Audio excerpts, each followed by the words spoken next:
Salut à toi, j'espère que tu vas bien. Donc, je suis ravi de te retrouver aujourd'hui pour une nouvelle vidéo. Donc, suite au sondage, le thème qui est ressorti d'une manière générale, c'est quel type d'investissement faire et quel type d'investissement moi je vous préconise. Alors, c'est vraiment mon avis personnel parce que moi j'ai une situation personnelle aussi différente de la vôtre. Je suis père de famille, je pense comme beaucoup d'entre vous. Donc, j'ai deux enfants, je suis gérant d'une entreprise et co-gérant d'une autre. Donc, je passe pas mal d'heures au travail. Et donc, du coup, j'ai pas forcément le temps de m'occuper de toutes ces choses liées à l'investissement locatif. Alors, je fais des investissements, bien sûr, mais par exemple, j'ai pas le temps de m'occuper de la location saisonnière. Ça, c'est un exemple parmi tant d'autres. J'ai pas le temps de m'occuper de ce changement de locataire permanent.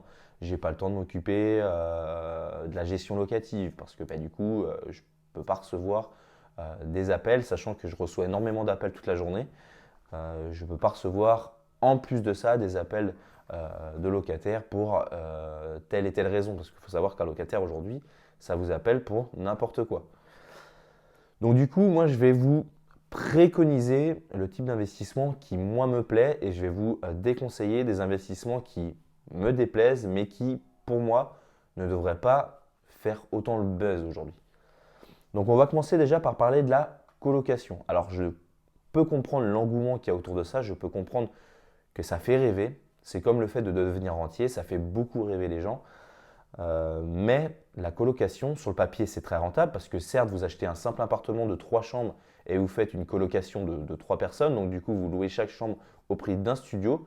Donc sur le papier, c'est ultra rentable parce que du coup, vous allez, au lieu d'avoir 400 euros ou 450 euros de loyer sur votre appartement d'une manière classique, si vous le louez à une famille lambda, vous allez avoir 900, 950 euros de rentrée.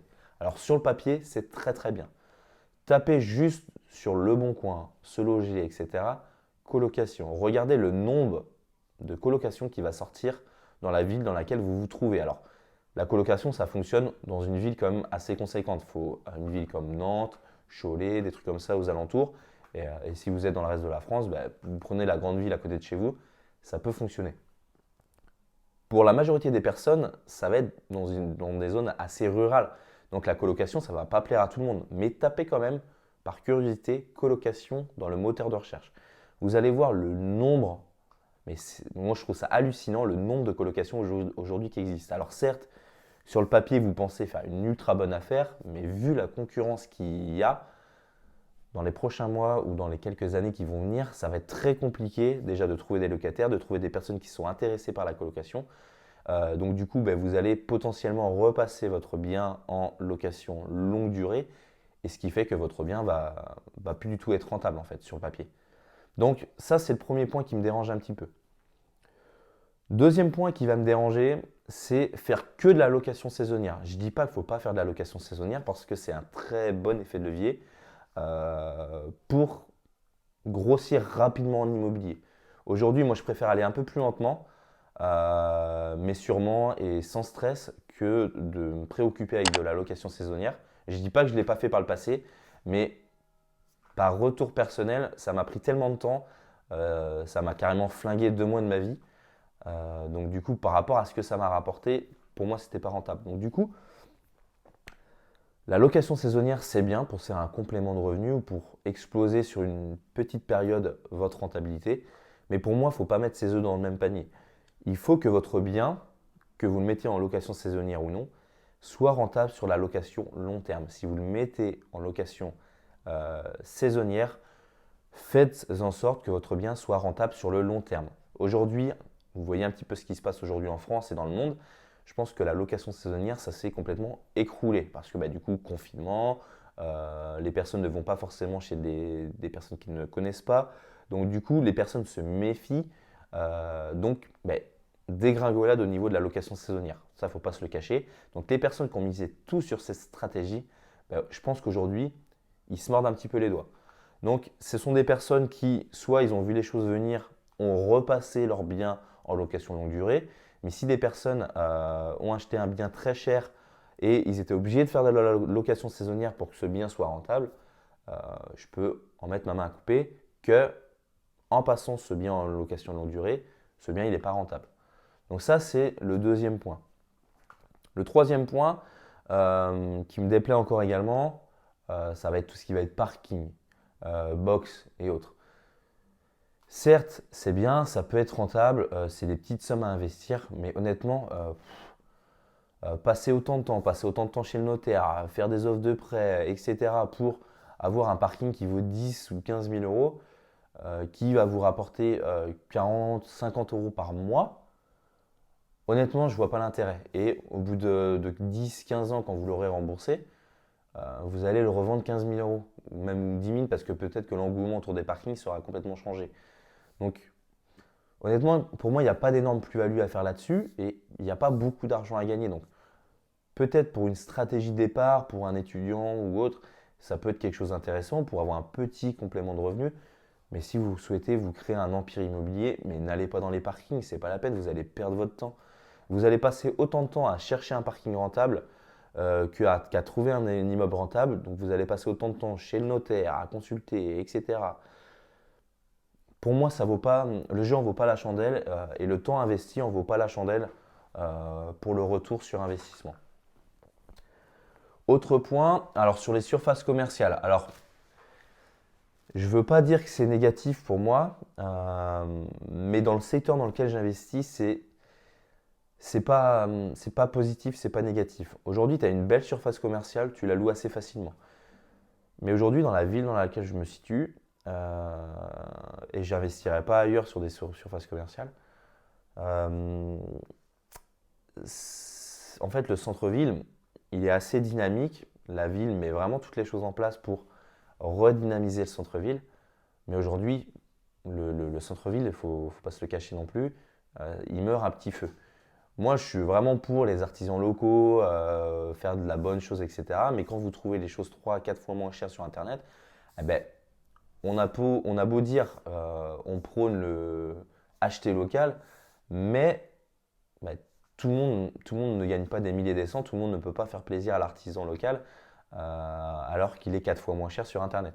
Donc petit à petit, je trouve que les surfaces commerciales, c'est voie à mourir. Alors on va dire d'une manière plutôt classique, tout ce qui peut se trouver sur Internet, c'est un petit peu voué à mourir avec le temps. Après, il y a des boutiques qui vont toujours perdurer, comme les boulangeries, les salons de coiffure, les boutiques Orange, SFR, Bouygues, euh, qui- un boucher, un chocolatier, un traiteur, voilà. Tout ça, ça peut fonctionner, mais les autres commerces, en fait, pour moi, c'est assez compliqué que ça dure dans le temps. Donc du coup, ça me fait quand même peur d'investir dans une surface commerciale qui potentiellement peut devenir vacante très longtemps. Alors certes, on dit les beaux 3, 6, 9, c'est très bien sur le papier, on va dire, si le mec qui s'est engagé au bout de 3 ans, du coup ça coule au bout d'un an, il vous doit 2 ans de loyer. Après, bon, s'il est en liquidation judiciaire et qu'il n'a pas les finances pour vous payer, à part des procédures judiciaires, mais croyez pas que vous allez toucher les 2 ans qui vous restent. C'est ce qu'on vous voit un petit peu sur les surfaces commerciales. Le mec qui rentre, s'il part de votre local pour aller ailleurs, il vous doit 2 ans de loyer. Oui, si l'activité dure encore, il vous devra ces 2 ans de loyer. Mais si l'activité en fait cesse, ce qui en fait sera probablement le cas quand il y a un déménagement, on va dire qu'un déménagement va représenter 30% des fins de bail.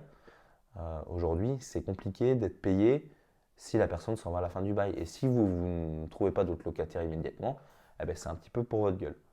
Donc voilà. Voilà pourquoi moi je me méfie localement. Alors peut-être que dans des villes comme Nantes, Paris, etc., les surfaces commerciales, ça marche à mort. Et je sais que la rentabilité d'une surface commerciale, c'est ultra élevé. Mais moi je me méfie un petit peu de cette stratégie-là. Donc ça, c'est mon avis personnel. Moi, aujourd'hui, ce que j'aimerais vous parler, c'est l'investissement que moi j'adore et c'est l'investissement en fait que je recherche et je cherche rien d'autre.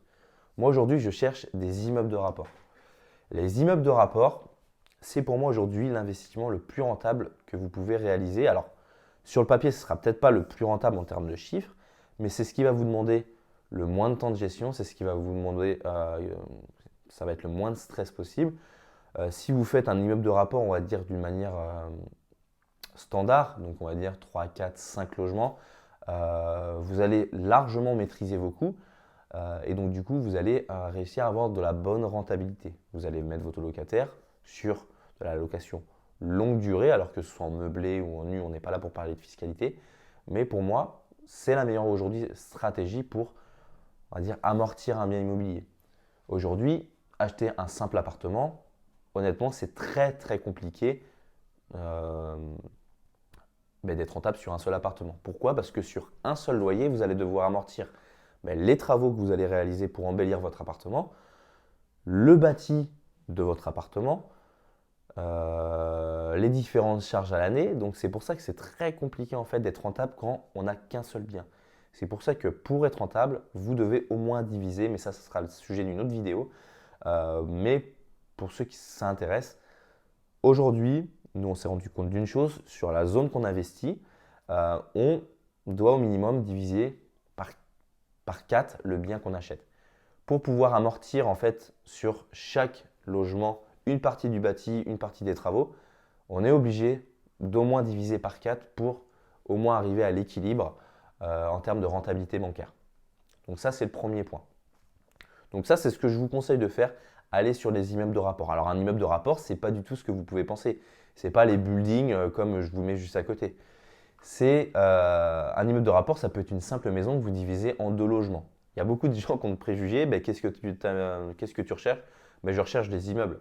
Alors les gens, tout de suite, tu dis immeuble, ça pense New York, Manhattan, des colonnes de 50 étages, etc. Mais toi, t'as fumé, toi, Non, pas du tout. Un immeuble de rapport, ça peut être une maison que vous divisez en 2. Vous faites 2 appartements, c'est un immeuble de rapport. Voilà, ça c'est pas plus compliqué que ça, mais il y a beaucoup de personnes en fait qui ont cette image-là. Le gros building de New York, voilà. Donc, moi je vous conseille vraiment d'aller sur les immeubles de rapport. Et on a fait un reportage par rapport à ça. Donc si ça vous intéresse, le lien il est dans la description. C'est un reportage de plus de 3 heures sur les immeubles de rapport. Donc c'est une étude complète d'un immeuble de rapport. Donc c'est un ancien centre médico-social pour le transformer en immeuble de rapport de 8 appartements.